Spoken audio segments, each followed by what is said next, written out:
गोष्टीच्या कट्ट्यामध्ये आज ऐकणार आहे चतुर कासव ही गोष्ट.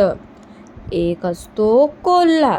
तो जंगलातून इकडून तिकडे फिरत असतो.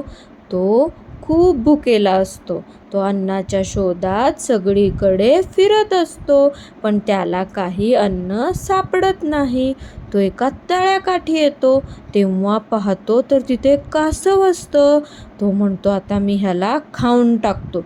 मग तो त्या कासवाच्या जवळ जातो हळू आणि तो त्याला खायचा खूप प्रयत्न करत असतो.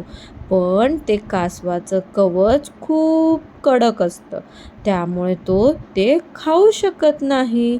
मग ते कासव त्या कोल्ह्याला म्हणतं, अरे तू मला थोडा वेळ पाण्यात सोडशील का? मग ते कवच मऊ होईल, तू मला खाऊ शकशील. त्या कोल्ह्याला खरंच वाटतं. मग तो त्या कासवाला करतो पाण्यात सोडून देतो. मग ते कासव पोहत पोहत सुरक्षित ठिकाणी निघून जातं. कोल्ह्याला आपली चूक कळती. तो खूप नाराज होतो.